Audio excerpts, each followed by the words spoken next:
მოგესალმებით ძვირფასო ტელემაყურებლებო. ჩვენ ვართ სტუდიაში გზაგასაყართან და ვაგრძელებთ გადაცემათა ციკლს ბიბლიური გზაჯვარედინები. გიორგი გვასალია ყავს თეოლოგი სტუმრად ჩვენთან. გიორგი, მოგესალმებით. მადლობა მობრძანებისთვის და ამ კურსის ზოგადად წაწყოლისთვის. მაყურებელს შევახსენებ, რომ ჩვენ წინა გადაცემაში ვისაუბრეთ საკითხავზე, რომელიც მეოთხე მეფეთა მერვე თავში იკითხება. ჩვენ ელისე წინასწარმეტყველის შესახებ საუბრობთ.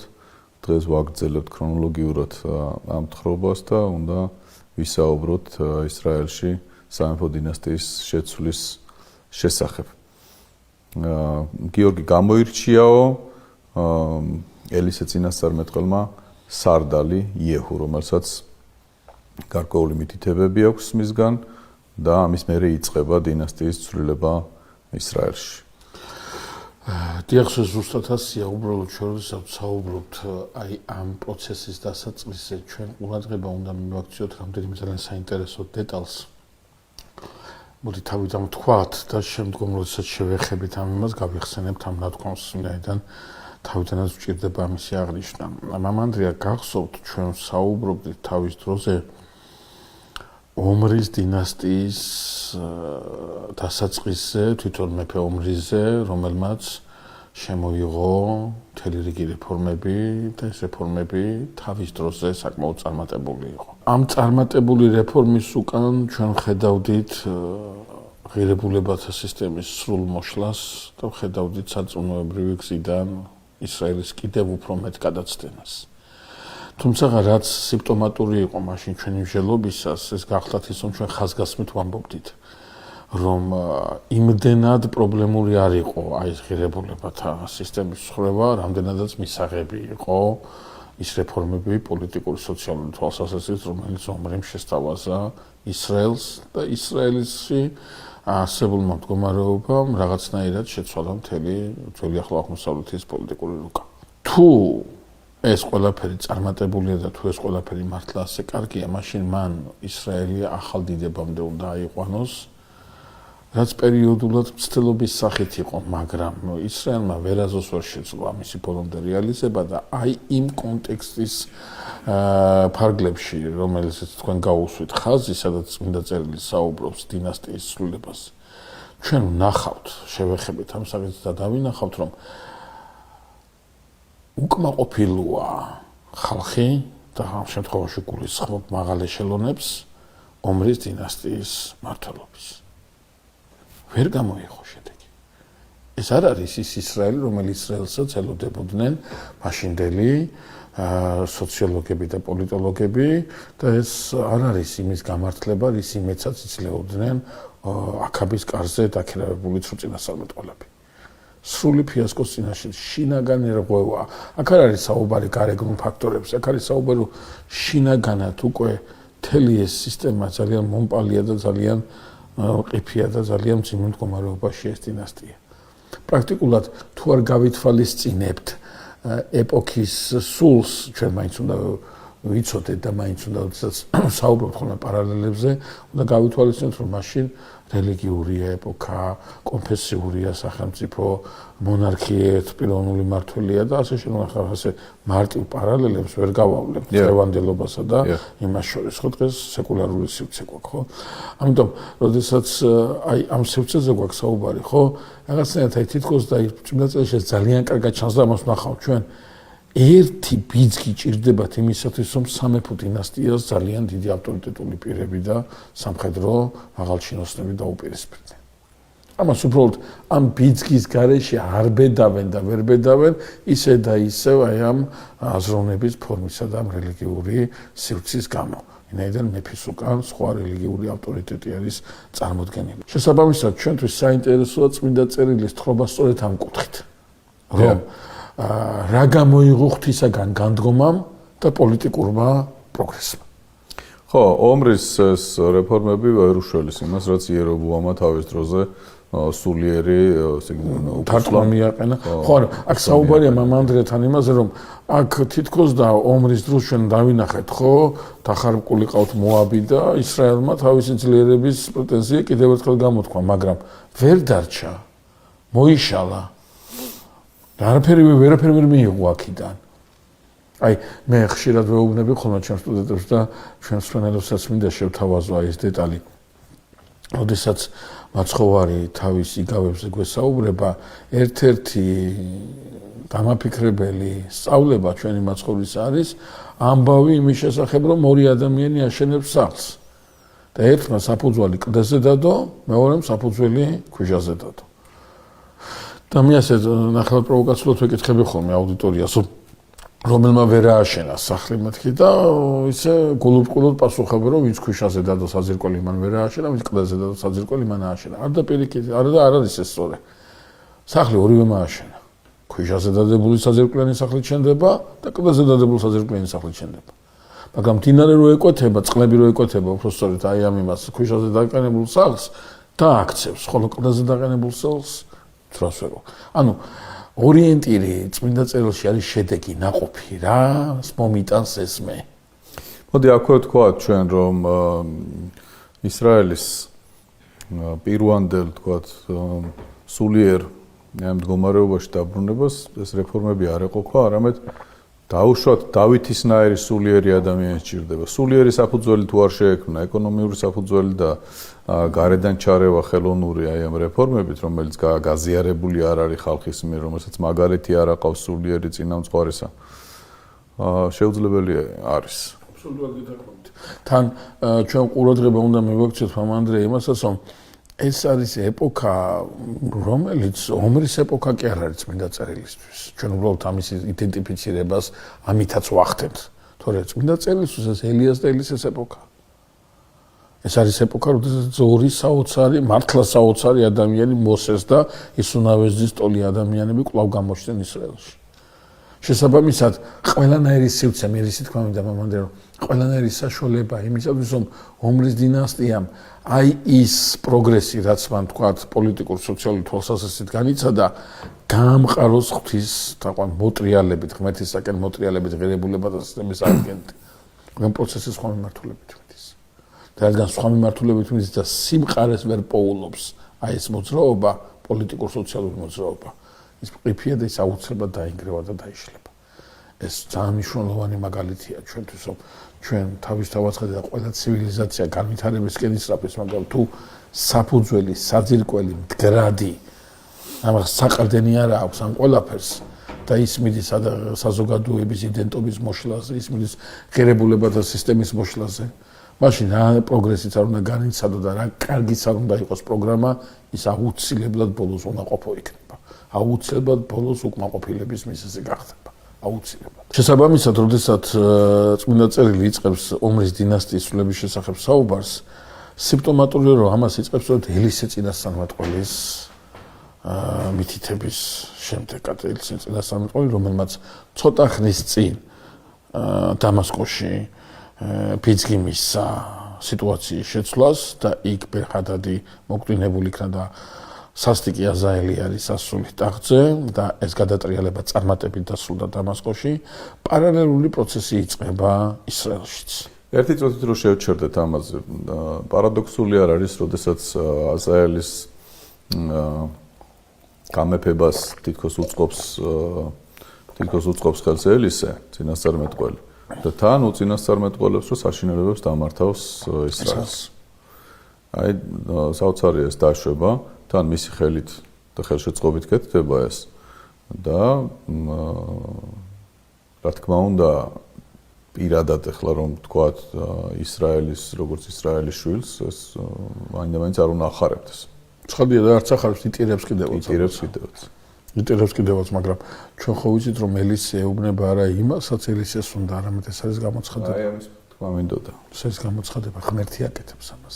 თუ გახსოვთ მამა ანდრია, მე თავის დროზე მსმენელებსაც მინდა შევახსენო, როდესაც ომრის დინასტიის მოსვლაზე ვსაუბრობდით, და იქ აღნიშნეთ პოლიტიკური რუკის გადალაგება რომ ის ჭადრაკული დაპირისპირება, რაც ძველ ახლო აღმოსავლეთში იყო იუდას და არამიას შორის კავშირი 1922 წლის ისრაელსა და ეგვიპტეს შორის კავშირი, რაც ამ სიტუაციას ახასიათებდა, ომრის რეფორმების შედეგად ეს პოლიტიკური უკვე გადალაგდა. ისრაელი და იუდია საკმაოდ დაახლოვდნენ ერთმანეთთან. ეგვიპტესთან კავშირი ისრაელს არ აინტერესებს და არამიასთან კავშირი იუდიას არ აინტერესებს, მაგრამ არა იმ პროპორციით და იმ თვალსაზრისით, როგორც ეს აქამდე იყო. და ჩვენ მაშინ იქ აღნიშნავდით ასეთ რაღაცას. აი როგორც გადალაგდა ეს უკან, ისევ გადმოლაგდება უკან. რატო? აი თქვენი კითხვა და ის აქცენტი, რაც ახლა გააკეთეთ, ეს უმნიშვნელოვანესი, ეს ფუნდამენტალურია ამის ახსნისათვის. განა ღმერთი არ აახლოებს იუდას და ისრაელს და განა ეს მისთვის მიუღებელია. მაგრამ ის მიზანი და მეთოდი, რითაც ისინი ერთმანეთს უახლოვდებიან, თავისთავში გულისხმობს ღირებულებით კრიზისს. აი ეს კრიზისი უკვე ღმერთისათვის არის მიუღებელი. მხოლოდ პოლიტიკური გაანგარიშება, ეკონომიური გათვლებია, არაფერი ამაში ჩვენ ვნახავთ ცოტა მოგვიანებით, ახლა არ მინდა მსმენელი დავაბრუნო, მაგრამ ჩვენ ვნახავთ, რომ ამ დაახლოების და აი ამ ურთიერთმეგობრული და მშვიდობიანი თანაცხოვრების პერიოდში იუდიაში კეთდება ყველაფერი იმისათვის, რომ იქაც მოიშალოს ღირებულებათა სისტემა ისე, როგორც ეს გაკეთდა ისრაელში. ანუ აქ დაახლოების და ერთობის წინააღმდეგი არა გამოდის, ასე ვთქვათ, ელისე წინასწარმეტყველი თავისი ღმერთის სახელით. არამედ იმ მიზნით დაახლოების წინააღმდეგია და იმ შედეგების წინააღმდეგია, რაც სამაი მიწიერ გათვლას მოყვება და რომელსაც ჩვენ ცოტა მოგვიანებით კიდევ უფრო სიღრმისეულად და კონკრეტულად შევეხებით. ახლა წმინდა წერილში არის ერთი ძალიან საინტერესო მომენტი, რომ თუ კი ელისე თვითონ მიდის დამასკოში ღვთის დავალების შესასრულებლად, ამ შემთხვევაში თავის მორჩილს აგზავნის ერთ-ერთ წინასწარმეტყველთა ძეთაგანს, რომელმაც ზედმიწევნით უნდა შეასრულოს ელისეს დავალება. ჩვენ გაგვახსენდება, რომ ყველაფერი ეს ღმერთმა უთხრა ჯერ კიდევ ელიას, სანამ ამაღლდებოდა. რომ ვინც საქვია ელისეს მახლოს გადაურჩებოდა, იმას ასაელი მოუღებდა ბოლოს და ვინც ელისეს მახლოს გადაურჩებოდა, იმას იეჰუ მოუღებდა ბოლოს. ეს ყველაფერი ელია მიიღო დავალების სახით, რომელიც უნდა იმას აკნას, განახორციელოს, მაგრამ ელია მაგიდან მხოლოდ ელისეს ცხო. ხა ელისე მაგიდან მხოლოდ აზაელს ცხო, აზაელის და ახლა ელისეს მერე ვიღაცა წინასწარმეტყველი ჩდება, რომელიც აი ამ სამე დავალებას ამით წმინდა წერილას გვეუბნება, კიდე სხვა პასაჟიც გვექნება, მაგრამ ჯერ აქედან დავიწყოთ და მე იქაც მევალთ, რომ ისრაელში მიუხედავად იმისა, რომ ომრის დინასტიამ, ომრის დინასტიამ ყველაფერი გააკეთა იმისათვის, რომ მოსეს ღმერთისაგან გაინთავისუფლებინა ისრაელი, მოსეს ღმერთი არ ყოფილიყო, არ ხსენებულიყო მისი მსახურება ისრაელში. მიუხედავად ამისა, ჯაჭვი გვაქვს უწყვეტელი ღვთისმსახურებისა, წინასწარმეტყველთა დასის სახით. არა ლიტურგიკული ღვთისმსახურებისა, ამ სიტყვის პირდაპირ მნიშვნელობით, არამედ იმ მსახურებისა, რომ მსახურებასაც ზოგადად ისრაელში უდიდესი ყურადღება უნდა ექცეოდეს. ამას უნდა აკეთებდა ლევიტელები, მაგრამ რადგან ლევიტელებისაგან ჩვენ ვისაუბრეთ, ამაზე ჯერ კიდევ იერობოამის რეფორმებისას დაისალა ისრაელი, ამიტომ აი ეს უკვე ეს ფუნქცია შეითავსეს აი წინასწარმეტყველთა დასის წარმომადგენლებმა და კიდევ ერთმა სივრცემ, რომელსაც ცოტა მოგვიანებით აუცილებლად ვახსენებთ. ახლა რა არის აქ კიდევ საინტერესო? საინტერესო გახლავთ ის, როგორც აი რამდენიმე მამა, რომელსაც აი იერონიმია, ნეტარი თეოდორიტი ამას განსაკუთრებულ ყურადღებას აქცევენ, თუ ავსწრები სხვა მამა არ მახსენდება, ეს ორი ნამდვილად არის, რომ აი ამათვის ინახავს ღმერთი ისრაელს, სანამ ესენი არიან ისრაელი იქნება. სანამ ესენი ეგულება ღმერთს ისრაელში, ისრაელის არსებობას ასრი უნარჩუნდება. მოდი ჩვენ გავიხსენოთ ახლა მანტრი, ისაც თავის დროზე ვთქვით. რომ ღვთისმსახურება ეს არის ღვთისთვის განკუთვნებული სივრცისათვის ის აუცილებელი ურომლისოდაც მის არსებობას აზრი ეკარგება. დიახ. თუ ღვთისმსახურება არ არის, მაშინ ისრაელის არსებობას აზრი ეკარგება. ეკლესია, როგორც ძველი აღთქმის, ასევე ახალი აღთქმის, დგას სწორედ ღვთისმსახურებაზე. და როცა მაცხოვარი ამბობს, რომ ამ ეკლესიას ბჭენი ჯოჯოხეთისანი ვერ ძლევენ, არსებითად ხას უსვავს იმას, რომ ღვთისმსახურება ამ ქვეყნად ვერ და არ დასრულდება. შეიძლება შემცირდეს, შეიძლება დევნული იყოს, მაგრამ ვერანაირად ვერ იქნება მომსვარი. სხვანაირად ადამიანის არსებობას ეკარგება აზრი. კაცობრიობის არსებობას ეკარგება შინაარსი. მარილია განკარვებული. ამისთვის არის ისრაელი გამოჩენილი. ამისთვის არის, ამის თქმა მინდა მე. აქეთკენ მოვდივარ, სწორედ რომ რასაც აკეთებს ახლა არა ელისე, არამედ ერთ-ერთი მისი მორჩილი, ძენი წინასწარმეტყველთაგანი. ეს მოწმობს სწორედ იმაზე, რომ ის მოძრაობა, რომელი მოძრაობაც იერობა ამის დროს არის ჯერ კიდევ წარმოდგენილი ისრაელის სიახში, უწყვეტი ჯაჭვით გრძელდება და ვითარდება. ანუ ესენი არიან, რო ინახავენ ისრაელს. ისრაელმა შეინარჩუნა თვითყოფადობა აი ამ ნაწილის გამო, როგორც ის მამები მეუთითებენ აბსოლუტურად მართებულად. რა ევალება ახლა მორჩილს? რა უნდა გააკეთოს მან? ამ პერიოდში ეს არის ისეთი პერიოდი, მამანდრე, როდესაც ისრაელს აქვს ომი დამასკოსთან. ტრანსიორდანიის სივრცეში და აი აქ დაიჭრება, მძიმედ დაიჭრება მეფე იორამი. ისრაელის მეფე იორამი და იძულებული ხდებიან იორამი გამოარიდონ ბრძოლის სივრცეს, ომის სივრცეს და იზრაელის ველზე, ანუ მეფეთა საზაფხულო რეზიდენციაში გადმოიყვანონ და იქ გააგრძელოს მან მკურნალობა. მეფე რომ ამ რეზიდენციაშია, ეს იმას ანიშნავს, რომ საბრძოლო მანევრები შეჩერდა და საბრძოლო ხაზი გააუქმა ისრაელმა. ამ ხაზს ინარჩუნებს ის და მეფე სარდლები ყავს დატოვებული აი აქ, რომლებიც მის უშუალო დავალებებს ასრულებენ. აი სწორედ ამ სარდლებთან უნდა მივიდეს ეს კაცი. უნდა იეჰუ გამოირჩიოს ცალკე, გაიყვანოს, სხოს მას ისრაელის მეფედ, გადასცეს საფრთხო ნება და გამოიქცეს. ეს გამოქცევა რატოა საჭირო? ეს გამოქცევა ძალიან საინტერესოა. მივაქციოთ ყურადღება. გავიხსენოთ ერთი მამანდრია ამბავი იმასთან დაკავშირებით, იუდადან ჩასული ღვთისკაცი, რომ დაასახებს საკურთხეველს მეფე იერობოამ პირველის დროს და ამ კაცს დაევალება, რომ იმ გზითაც კი არ დაბრუნდეს, რა გზითაც ჩავიდა, ხო? არავისთან ჭამოს პური, არავისთან დალიოს წყალი და სასწრაფოდ უნდა დაბრუნდეს უკან, ეს ამის მანიშნებელია. აი ასეთი რაღაცა ხდება აქაც, რომ ეს დავალება სწრაფად უნდა შეასრულოს ამ კაცმა და რატომ აი ახლა მას ჩვენ ვნახავთ. რა არის საინტერესო? ეს სარდლების ხედან თავიანთ კარავში, ერთად ხედან, შეიძლება რაღაცას განიხილავენ, თან ტრაპეზობენ და მივა აი ეს წინასწარმეტყველთაგანი და იკითხავს რომელია მათ შორის იეჰუ. და იეჰუ გამოემცნაურება და ეტყვის რომ ის არის იეჰუ. თვითონ სახელი იეჰუს ფუძე არის ძალიან ისეთი საინტერესო და დიდი ალბათობით ეს სახელი ძალიან ისეთი პოპულარული და ტრადიციული იყო იმაში ისრაელში. და სიტყვა მაქვს შენთან სათქმელი ეს კაცი ეუბნება და ადგებიან და ეს ორი მარტო ანუ იეჰუ დატოვებს აი ამ შეკრებას და ეს ორი შევა სახლში, ანუ რაღაცა იმაში, შენობაში, სადაც უცებ ეს მოსული წინასწარმეტყველთაძე სხებს იეჰუს და ეტყვის რომ ამას ამბობს უფალი ღმერთი ისრაელის, ანუ დღეს გწყე ისრაელის მეფედ და შენ უნდა აასრულო ის რაც მე აქაბზე და მისაღზე ვთქვი. და ეს ისე ამოწყოს კედელთან შადავი არ დარჩება, იეზებიელს იქ შეჭამენ საღლებისა და ნაბუთეს იმას ჭამდნენ. ეს ყველაფერი შენ გევალებო და დაასხა ზეთი, ანუ სხო და გაიქცა. და იეჰუ მობრუნდა უკან და ეს სარდლები ეუბნებიან იმ შეშლეს რა უნდა და შენგან. აი აქედან უნდა დავიწყოთ შელობა.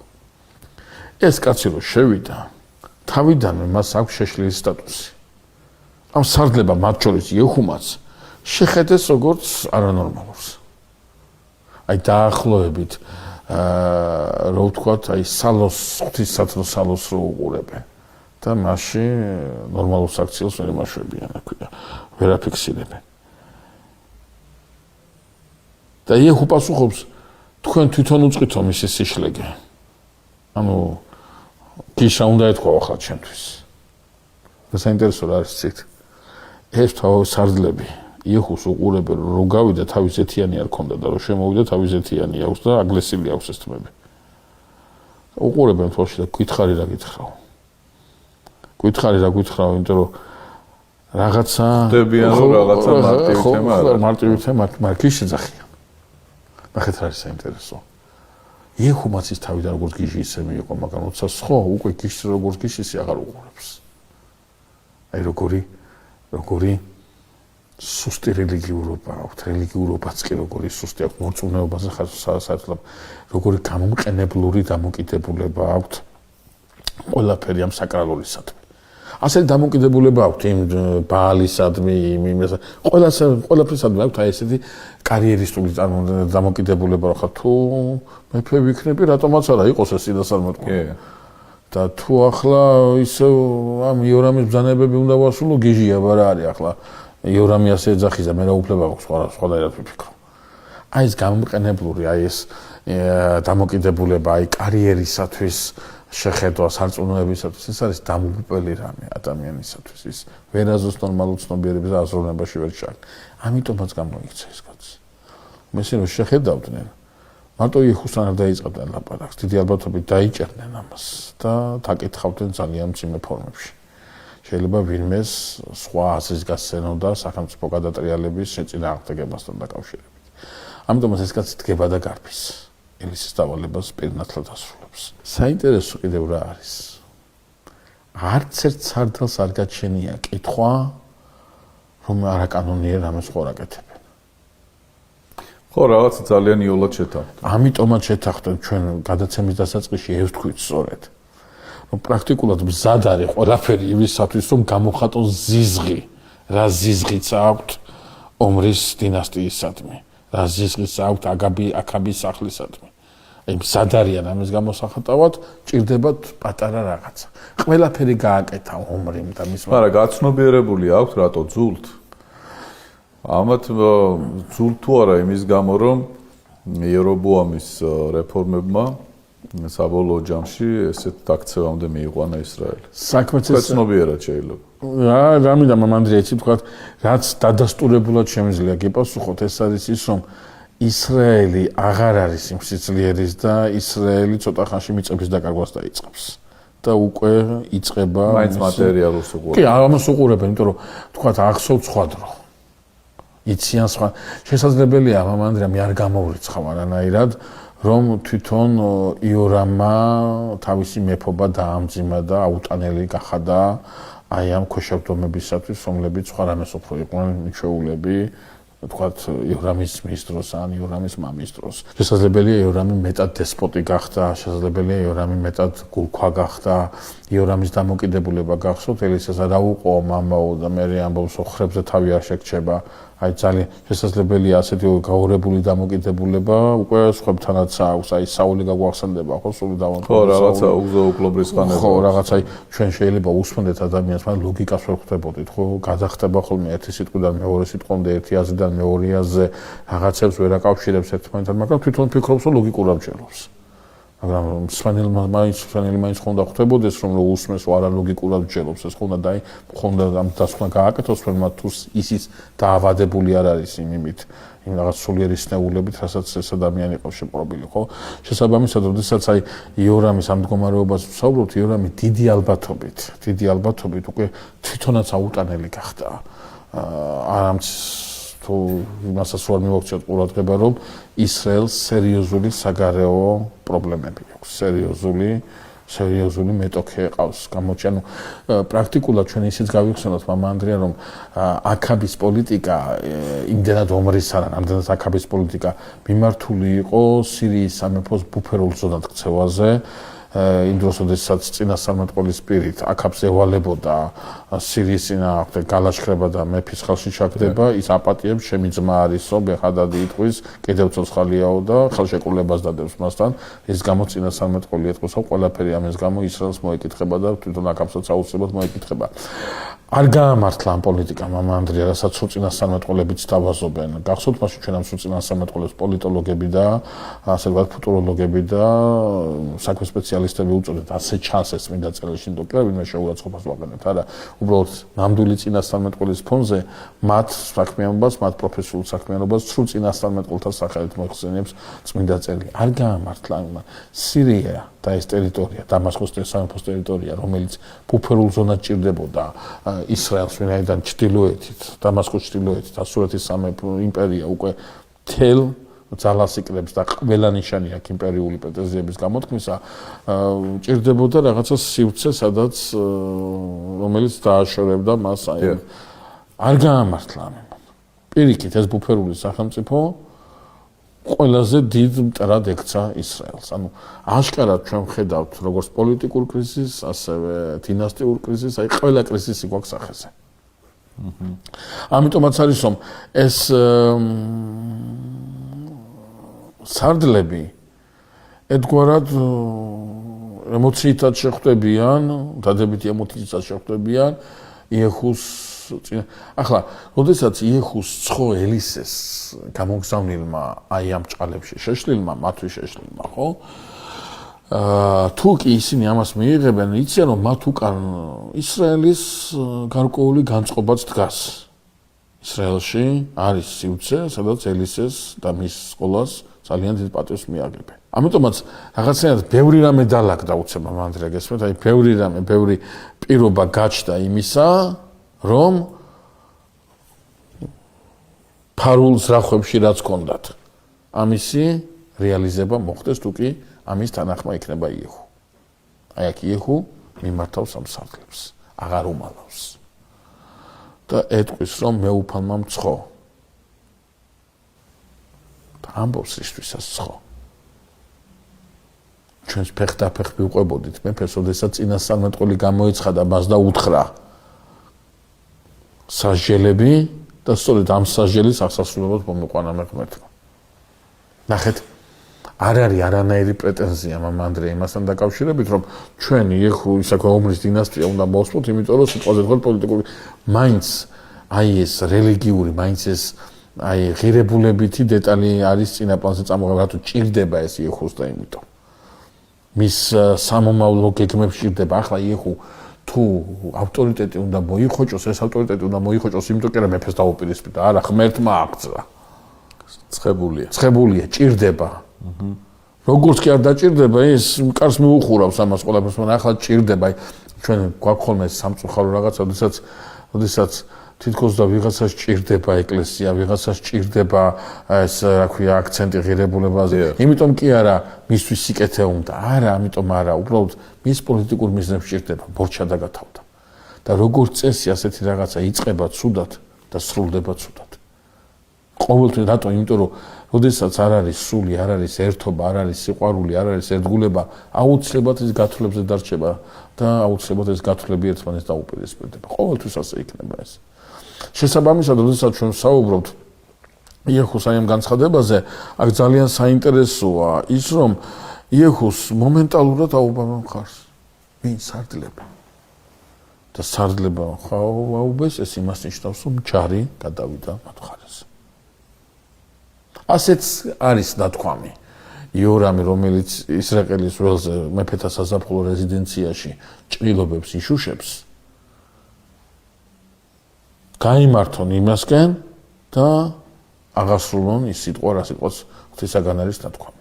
პრაქტიკულად ჯარის რაღაცა ნაწილს იეხუ მოხსნის იმ დაპირისპირებას დამასკოსთან აქვს აზაელთან და გამოემართება ისრაელის ველზე. ახლა აქ უბრალოდ 2-3 ჯარისკაცი არ ეყოფა ამას საზაფხულო რეზიდენციას და მეფის გარშემო თავისი საკმაოდ ისეთი ძალაა წარმოდგენილი, ხო? და მაგ იეხუმ ისეთი ძალა უნდა წაიყვანოს, რომელიც ფიზიკურად აჯობებს მათ. ანუ საკმაოდ დიდი იმით მიდის. ხო, მაგრამ მთელი სარდლები მანდ არიან. საკმაოდ დიდი ძალა. დიდი ძალაა თავისთავად ცხადია. ისრაელის სარდლობა მთლიანად აქ არის, რომელსაც ენდობოდა იორამი. და აი აქ თხრობა წარმოებს იმასთან დაკავშირებით, რომ ხმას არ იღებს, ან ყველა არის თანახმა, რომ იორამი უნდა მოიკლას.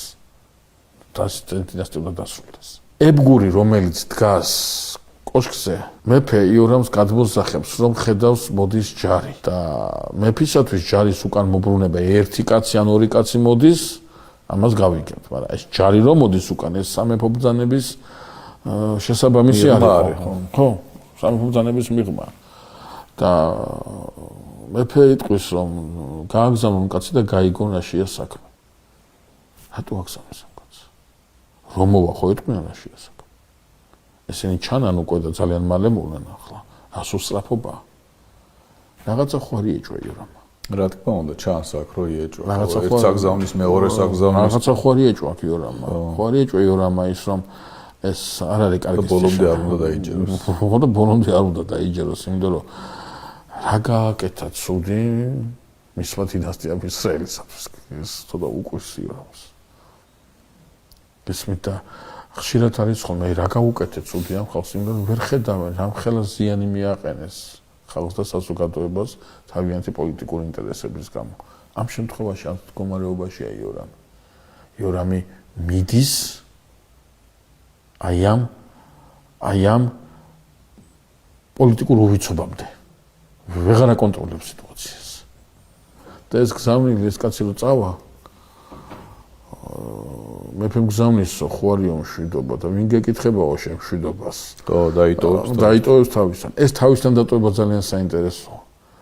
იეხუმას გაუგზავნოს უკან პასუხი ისთვისაც მოდის არა? ამის ღირსიც არ არის იურამი.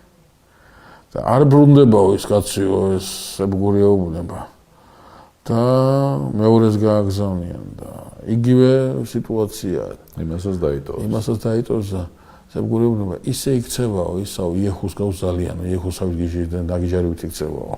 ანუ ეს იეხუ ცნობილი იყო თავის გამორჩეული იყო როგორც ჩანს. ხო, გამორჩეულად ყვილად არ მივიდნენ. კი, ანუ სუსტად იცის ელისემ, ღვთისმიტითები თავის ავაცხადია, რა თვისებების კაცმია უნდა აღასრულოს ეს ყველაფერი. ანუ იეხუს ქონდა ეთყობა რაღაცა ისეთი საქციელები, აი თქვათ აი ნორმალური ადამიანის იმაში ეს არ შეიძლება. შეიძლება აი ან რაღაცა მოლხენისას, ან და გლოვისას, რაღაცა აი არანორმალური გამოხტომები ქონდა ამ კაცს. და რაღაც ისე მოდისო რა და იეხუ იქნებაო ეს და იორამი მიხვდება რა პრობლემაც არის ბოლომდე კიდევ არ იჯერებს და ბრძანებს ეტლი შეუკასმო და გაეგებება თავის ხედავთავარს ხოლო ხედავთავარი უკვე თავს ხედავთავარად აღარ მიიჩნევს ის მეფეა ისრაელის და როდეს ცხებულია და როდესაც ხო აქ ერთი დეტალია რომელიც ახლა ჩვენს სვენელებს კარგად უნდა გავაგებინოთ მეგობრებო საქმე ის არის რომ ჩვენ ახლა ისრაელის სამეფოზე ვსაუბრობთ მაგრამ იუდას სამეფოში ვითარდება ასევე მოვლენები ამის პარალელურად და ახლა ამ წუთებში ჩვენ ბევრს პარალელს ვერ გავაკეთებთ დამაბნეველი იქნება თხრობა უბრალოდ ფაქტად მივიღოთ ეს ასე იმას ვქნათ რომ იუდას მეფეც ჩამოსულია ეს უნდა მეთქვა ხო იუდას მეფეც ჩამოსული არის ავადმყოფის ჩამოსული ხო ისმის მათ ავადმყოფი არის ისმის სახელმწიფოებია დედამისი არის ქალიშვილი აქაბისა და ისა რა ქვია იეზებელისა ანუ საკმაოდ ახლონათესაობა აქვთ პოლიტიკური ურთიერთობა აქვთ ხელშეკრულებები აკავშირებთ ერთმანეთთან და შესაბამისად იუდას მეფის გამოჩენა იმის სივრცეში რა ქვია ისრაელის სივრცეში ისრაელის მეფეთა საზაფხულო რეზიდენციაში აბსოლუტურად არ არის საკვირველი მაგრამ ჩვენ ვსვავთ კითხვას საფრთხე განგება როგორ ინებებს იმას რომ სწორედ აი ამ გადატრიალების დროს იუდას მეფეც აქ მოხვდეს ჩვენ ამ კითხვას ახლა ვსვავთ, მაგრამ პასუხს არ გავცემთ. პასუხს გავცემთ სხვა გადაცემაში. როდესაც ჩვენ იუდას სამეფოს შევეხებით და იქ მიმდინარე პროცესებს შევეხებით. ახლა ეს პროცესი დავასრულოთ, რომელიც აქ არის. მოკლავენ მეფე იორამს და მასთან ერთად მოკლავენ იუდას მეფესაც. ეს უბრალოდ ინფორმაცია გქონდეს. ამას მე თავის გაგრძელება აქვს. მოკლავენ იუდას მეფესაც. იორამს არ ეგრისება არანაირი პატივი სამეფო დაკრძალვისა, რადგან უნდა აღსრულდეს ის სიტყვა, რა სიტყვაც ელიასაგან ქონდა მოსმენილი, ჯერ კიდევ აქაბს. ისევე ზებიელზე. ზებიელზე ახლა უნდა გადავიდეთ, ვინაიდან როდესაც ეს ყველაფერი მოხდება, ეს ამ რეზიდენციის გარეთ ხდება. როდესაც მეფეს მოკლავენ და მოისვრიან მის გვამს. ეს ჯარი დაიძრება და იეზებელს მოახსენებენ სახელმწიფო არეულობის შესახებ. და აქ საოცარი თხრობა იწყება. მაყურებელს მაინც შევახსენოთ, რომ იზებილი იყო თავი და თავი დევნისა, ვინც დევნიდა ლევიტელებს, ვინც ისრაელი ფაქტიურად დაცალა ღვთისმსახურებისგან. კი, ასე იყო ნამდვილად და თან ყურადღებას ვაქცევთ იმას, რომ იზებიელი არის იორამის დედა. იორამის დედა.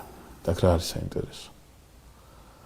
ესე იგი დაპირისპირებულები არიან, მიდის მოთამკვლელიობი მიდის და გარკვეული რაზმით უკვე რეზიდენციის კედლებში შიგნით შეიჭრება იეჰუ თავის ძალებთან ერთად და ახედავს იეზებილს, რომელიც სარკმლიდან ეყურება. ზოგადად სარკმლიდან ყურება, დედოფლის სარკმლიდან ყურება ბევრად სიმბოლური გახდება აღმოსავლური წერლობისათვის, მას თავის სიმბოლოები აქვს, ახლა არ გვინდა ამას ნუ გავყვებით, მაგრამ საინტერესო არის თვითონ ფაქტი, რომ ასეთი არეულობა, ასეთი დამძიმებული მდგომარეობა ხალხი ერთმანეთს ხოცავს, აშკარად დინასტიური ცვლილების ყველანაირი ნიშანია და იეზებილი იწყებს ფერუმარილის წასვლას, მაკიაჟის წასვლას და გამოპრანჭვას, ასეთი გამოპრანჭული და ასეთი გალამაზებული გამოხედავს იეჰუს. ჩდება კითხვა, ამის დრო აქ და ამის თავი აქ ახლა მას? ნერვოზულია ალბათ. არის მეორე დეტალი, ესეც არ არის გამორიცხული მამანდრე, მაგრამ არის მეორე დეტალიც. საქორწილოდ ხო არ ემზადება. იეჰუსთვის ხო არ უნდა შესთავაზოსო მისი მეფობა რო კანონიერი გახდეს, მაშინ მეფის ჰარამხანა ხელში უნდა ჩაიგდოს, მეფის ცოლი ხელში უნდა ჩაიგდოს, მისი ცოლი გაიხადოს და ამ შემთხვევაში მას ექნება კანონიერად მეფობის გაგრძელების უფლება. ემზადება ის ამისათვის. ყველანაირ სიბინძურეზე წავა. შვილის მკვლელსაც კი მის თხოვდება ოღონდაც შეინარჩუნოს ის დიდება, ის პატივი, რომელიც მას დედოფლობაში ჰქონდა. აქ საინტერესო კიდევ ერთი დეტალია. როდესაც იეჰუ შეიჭრება, ეზებიელზე უფრო საშინელი ქალი თუ არის ბიბლიაში მოხსენიებული. ბიბლიაში იონე ნათლისმკვლელის ნათლისმკვლელის მკვლელი, იმიტომაც ადრის მანძილიას მოგულისხმეთ. ხო, და იმიტომაც ეს მივხვდი მამანდრე, უბრალოდ იმიტომაც ვიგულისხმე მე, რომ იეზებიელს ადრიან ჰეროდეს. ხო და ანუ რისი თქმა მინდა მე, რომ იეზებილი რო გახედავს იეჰუს, მიმართავს ასე მოხვედიო პატონის მკვლელო, ზიმრი პატონის მკვლელო. ზიმრის სახელით მიმართავს, იეჰუს სახელით არ მიმართავს. ვინ არის ზიმრი? ზიმრი არის ის, ვინც პირველად მოახდინა სახელმწიფო გადატრიალება და მერე ომრი მოკლა ზიმრი და ომრი მოვიდა დინასტიაში. და ამით იეზებილმა გაზახა იეჰუს და უთხრა, იცოდე რა კვალობაზე ვარ მე მოსული და იცოდე ეს სამეფო დინასტია თვითონ არის მოსული ისე რომ სხვა ყავს გადაგდებული და შესაბამისად შენ არ აქცდება მსგავსი რამე თუ არ დაფიქრდი და შენი დინასტიას კანონიერი გაგრძელება თუმცა გამოპრანჭული ელოდება რომ იეჰუ მასზე აი ამ განათვალს გააკეთებს. იეჰუ კი ქვემოდან ასძახებს. რომელი ხარ თუ მანდ? 2-3 კაცი გადმოხედავს, რომლებიც თავის თავაცხადა დედოფლის დაცვას წარმოადგენს. გადმოაგდეთ ეგ მაგიდან. შეხედავენ ერთმანეთს, შეხედავენ იეზებილს და როგორ კარგადაც ჩასმინდა წერილში. ბევრი ფიქრი არ არის საჭირო. იეზებელი თუ გადმოსაგდებია ამ სათულიდან. გადმოაგდებენ, მოკიდებენ ხელს და გადმოაგდებენ იქიდან და ტვინს მიასხავს და სისხლს მიასხავს სწორედ იმ ადგილას, სადაც ნაბუთე სისხლს ლოკავდნენ სახლები. შევა იეჰუ სასახლეში და ასე თქვა საზეიმო პურობას დაიწყებს. და პურობის ბოლოს სიტყვის წადითო ნახეთო ის შეჩვენებული, სადაც მაინც მეფისასული იყო და დამარხეთო. მივლენ და თავის ქალისა და იმის მეც ვერაფერს ნახავენ და მოახსენებენ იეჰუს და იეჰუ იტყვის, რომ ამით აღსრულდა უფლის სიტყვა, რომელიც ელია წინასწარმეტყველის პირით თქვა უფალმა აქაბის აღზენ ეს მის დანაშაულად არ მიიღებს, ეს მიიღებს წინასწარმეტყველების აღსრულებად, რომელიც მას დანაშაულად არ უნდა შეერაცხოს. გიორგი, დიდი მადლობა ჩვენი გადაცემას დასასრულს უახლოვდება და ეს თემაც მგონი რომ აქ შეიძლება შევწყვიტოთ. ხო, ბევრი რაღაცა გამოვტოვეთ, იმიტომ რომ გასაგები გამხდარ იყო თხრობა და ამას დავუბრუნდები ჩვენ ამ დეტალს, მაგრამ აი ეს დინასტიური ცვლილების ეს თხრობა ბიბლიაში ასეა წარმოდგენილი ამ შემთხვევაში. დიახ. მადლობა კიდევ ერთხელ ამ საინტერესო საუბრისთვის. მაყურებელს შევახსენებთ, რომ მეოთხე თავის მეოთხე მეფეთა მე-19 თავებში შეგიძლიათ შესაბამის საკითხავის საკითხვა, ამით დაგემშვიდობებით მომავალ შეხვედრამდე კარგად ვსანდებოდეთ.